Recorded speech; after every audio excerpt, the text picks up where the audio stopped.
नमस्कार, हर हर महादेव। दोस्तों, कैसे हैं आप? आशा है कि आप सब अच्छे होंगे।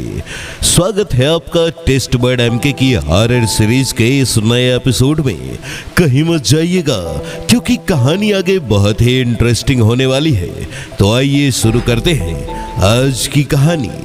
ये कहानी है मिहिका नाम की लड़की की, जिसे उसके घर वाले हॉस्टल में पढ़ाई करने के लिए भेजते हैं। मिहिका बेटा जल्दी उठो, तुम्हें तैयारी करनी है ना आज। अरे आज तुम्हें नए कॉलेज जाना है, जल्दी तैयारी करो। मिहिका की माँ किचन से आवाज लगा रही थी। मिहिका एक बहुत ही होशियार लड़की है। उसने अपने दम पर एग्जाम पास किया और वो भी बिना एक्स्ट्रा खर्चा किए, यानी कोई भी ट्यूशन लगाए बिना। यही बात घर में सबको पसंद थी। मिहिका सबकी चहेती बेटी है। मिहिका ने अपनी सारी चीजें बैग में भर ली। उसके चाचू ऑटो लाने गए थे। बाहर से चाचू ने आवाज लगाई, अरे छोटी, तैयारी हुई कि नहीं? ऑटो आ गया है। चाचू मिहिका को छोटी के नाम से बुलाते थे। सब सामान लेकर मिहिका और उसकी माँ नीचे आ गए थे। ऑटो में मिहिका के साथ उसके चाचू रेलवे स्टेशन चले गए। वहाँ से शहर का रास्ता कुछ घंटे भर का था। मिहिका का एडमिशन शहर के बड़े से कॉलेज में हो गया था। उसको हॉस्टल भी मिल गया था। मिहिका जल्दी से कॉलेज के गेट के अंदर गई और सीधा अपने हॉस्टल की तरफ पहुंची। वहाँ बहुत भीड़ थी, लेकिन सबको रूम्स मिलने वाले थे तो कोई टेंशन नहीं था। आखिरी में मिहिका का नाम लिया गया।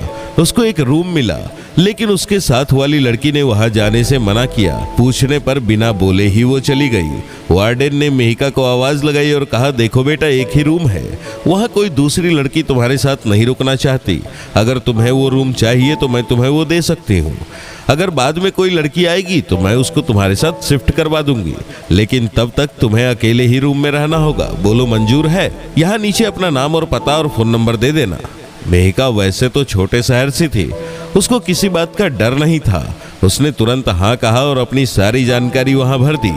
दोस्तों, अगर आपको भी हमारी कहानियां पसंद आती हैं तो चैनल को सब्सक्राइब जरूर करें और वीडियो को लाइक करना ना भूलें। तो वार्डन ने मिहिका को रूम की चाबी दे दी और कहा, कुछ भी तकलीफ हो तो मुझसे आकर बोलो। वार्डन मैडम नीचे कमरे में रहती थी और वैसे बातचीत करने से वो अच्छी लगी। मिहिका ने अपना सामान उठाया और अपने रूम की तरफ जाने लगी। उसके बगल में सभी रूम थे तो उसको कोई परेशानी नहीं लग रही थी। रूम अंदर से काफी साफ सुथरा था। वो रूम 2 लोगों के लिए था, 2 बेड और अलमारी। उसने सामान अपना रूम में एक जगह रख दिया और फ्रेश होने चली गई। फिर आने के बाद अपने बेड पर लेट गई। दिन भर की थकान से उसको नींद आ रही थी। सोचा कि चलो घर पर बात कर लिया जाए। उसने मोबाइल उठाया और घर में फोन लगाया। हेलो माँ, मैं पहुंच गई, रूम भी मिल गया, कोई परेशानी नहीं, तुम चिंता मत करो। ऐसा बोलकर मिहिका ने फोन रख दिया। अब वो थोड़ी देर सोना चाहती थी। नींद में उसको पता ही नहीं चला कि रात के 8 बज गए हैं। वार्डन ने बताया कि खाने का समय रात के 7 बजे से 9 बजे तक ही है। वो जल्दी से तैयार होकर नीचे चली गई। खाने के बाद थोड़ा टीवी देखा और सभी लड़कियां अपने रूम में चली गई।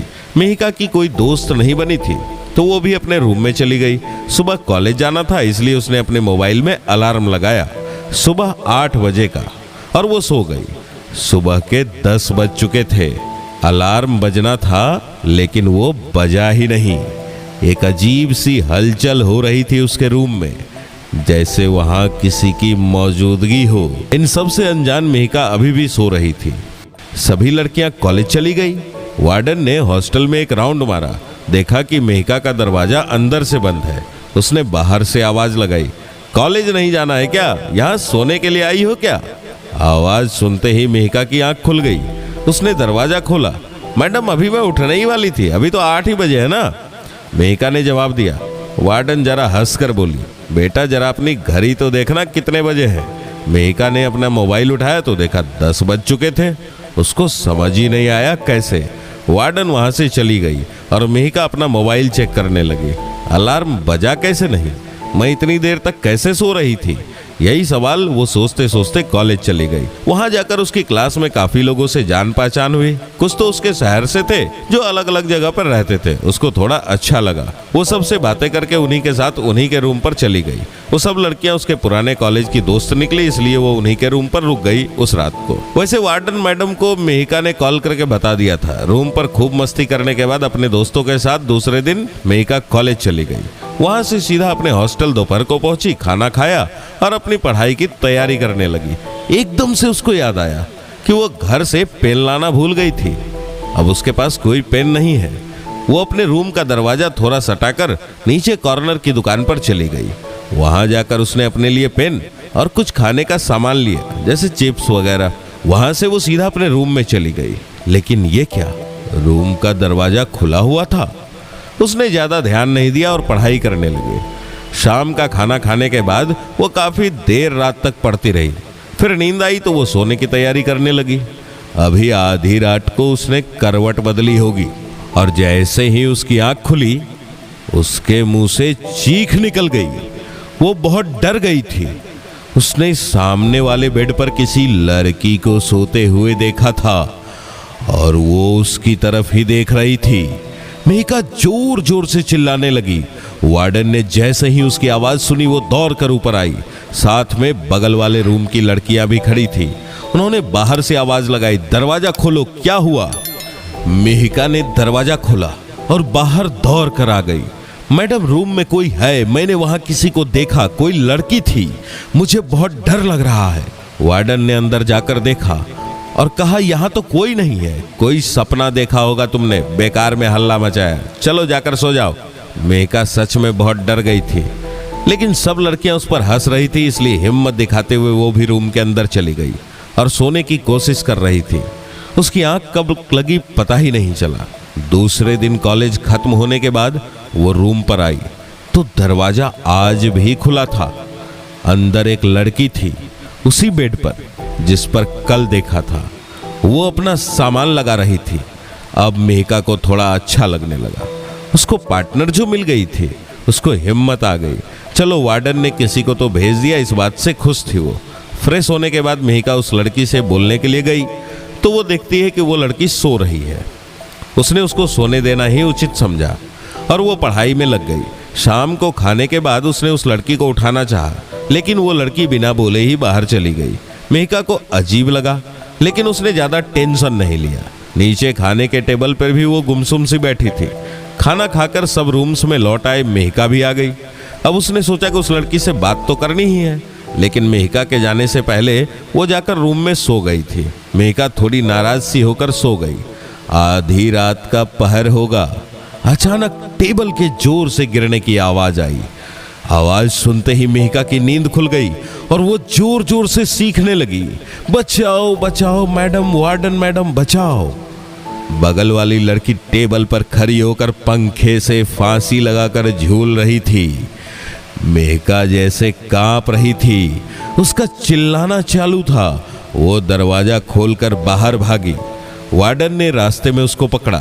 क्या हुआ मेहका, आज भी क्या शोर है? वार्डन ने डांटते हुए कहा, मैडम मेरी रूममेट ने फांसी लगा ली, चलो जल्दी। मेहका ने घबराते हुए कहा। वार्डन अब साथ में भागती हुई गई। देखा तो रूम में कोई नहीं है, सब कुछ सही जगह पर है। अब उसको गुस्सा आया। उसने मेहका को वार्निंग दे डाली, मेहका ऐसे तुम सबको परेशान करोगी तो तुम्हें हॉस्टल से निकालना होगा। बेकार में हल्ला मचाकर सबकी नींद खराब करती हो तुम। नहीं मैडम, मैं सच बोल रही हूँ, मेरे रूम में कोई लड़की कल दोपहर से थी, मेरा यकीन करो मैडम, मेहका रोते हुए बोली।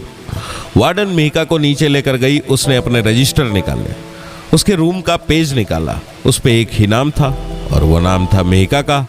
वार्डन ने कहा, उस रूम में सिर्फ तुम ही रहती हो बेटा, और कोई नहीं। मेहका अब और भी डर गई। सोचने लगी कि जिसको कल देखा था वो क्या था, कोई भूत या साया या कोई भटकती आत्मा। लेकिन वार्डन के सामने कुछ नहीं बोल पाई। उसको मजबूर होकर रूम में जाना पड़ा। अब उसने अपने रूम का दरवाजा खुला रखा और सोने की कोशिश कर रही थी, लेकिन उसको नींद नहीं आई। सुबह कॉलेज जाकर उसने अपने दोस्तों से वह सब किस्सा बता रही थी। उसके दोस्तों ने उसको हिम्मत दी और कहा, डरो नहीं, तुम्हारा वहम होगा, ज्यादा मत सोचो। लेकिन मेहका को पता था ये सब उसका वहम नहीं था। शाम होने को थी। खाना खाकर मेहका रूम में आई और पढ़ाई करने लगी। उसका मन नहीं लग रहा था। फिर सोने की कोशिश करने लगी। नींद लगती और थोड़ी देर बाद कल वाली बात याद आ जाती और उसकी नींद खुल जाती। रात के करीब 1 बज रहे थे। उसकी आंख खुली और वो लड़की फिर से दिखना चालू हो गई। वो अपने बेड पर बैठी थी। मिहिका ने उससे बात करनी चाहिए, लेकिन वो बहुत ही ज्यादा गुस्से से मिहिका की तरफ देखने लगी। उसकी लाल डरावनी आंखें देखकर मिहिका के मुंह से आवाज भी नहीं निकल पा रही थी। वो लड़की धीरे धीरे मिहिका की तरफ आ रही थी और उसने मिहिका से कहा, खबरदार, अगर मेरे बारे में बाहर किसी को बताया तो अंजाम ठीक नहीं होगा। उसका भयंकर रूप देखकर मिहिका रोने लगी, गिड़गिड़ाने लगी, मुझे छोड़ दो, मैं तुम्हारे बारे में किसी से कुछ नहीं कहूंगी। लेकिन थोड़ी देर में ही मिहिका को दिल का दौरा पड़ गया और उसकी मौत हो गई। सुबह जब वार्डन ने दोपहर के बाद भी मिहिका को कमरे से बाहर नहीं देखा तो वो उसके कमरे के पास पहुंच गई। दरवाजा सिर्फ सटाया हुआ था। उसने जैसे ही दरवाजा खोला, रूम के अंदर नजारा देखकर वार्डन की चीखें निकली और वो बेहोश हो गई। मिहिका की बॉडी पंखे से लटक रही थी। बाजू की लड़कियां भी चिल्लाने लगी। पुलिस ने आकर रिपोर्ट दर्ज की और वार्डन को अस्पताल पहुंचाया। पूछताछ हुई लेकिन कुछ हाथ नहीं आया। इतनी होशियार लड़की आत्महत्या कैसे कर सकती है? सब यही सवाल कर रहे थे। वार्डन ने यह जिम्मेदारी अपने ऊपर लेते हुए वह नौकरी छोड़ दी। उसको मिहिका की मौत का बड़ा अफसोस हुआ। मिहिका के घर वाले भी सदमे में थे। कई दिनों तक उस रूम में कोई रहने नहीं आया। वार्डन भी अब नई आ गई थी, लेकिन उस रूम के बारे में सबको सवाल थे, जवाब किसी के पास नहीं था। कुछ साल भर बाद उस हॉस्टल के रूम में एक नई स्टूडेंट रहने आई। इस हादसे के बाद वहां कोई लड़की नहीं रहना चाहती थी। उस रूम के पास के रूम भी खाली थे। लेकिन एक दिन एक लड़की का एडमिशन हुआ कॉलेज में और वार्डन ने उसी रूम की चाबी उसको दे दी। उसका नाम निशा था। रूम देखकर वो बहुत खुश हो गई थी। उसने अपना सामान रूम में रखकर बाहर घूम कर आई तो देखा उसके पास वाले बेड पर कोई लड़की सो रही थी। उसने हाथ लगाकर उसे उठाने की कोशिश की और पूछा, कौन हो तुम? कौन सी क्लास में हो? क्या नाम है तुम्हारा? उसने जवाब दिया, मिहिका। तो दोस्तों, आपको आज की हमारी यह कहानी कैसी लगी कमेंट करके जरूर बताएं। और अगर आप भी चाहते हैं कि आपकी कहानी को मैं अपनी आवाज में प्रस्तुत करूं तो आप हमें हमारी ईमेल आईडी पर ईमेल कर सकते हैं, जो आपको हमारे डिस्क्रिप्शन में मिलेगा। धन्यवाद।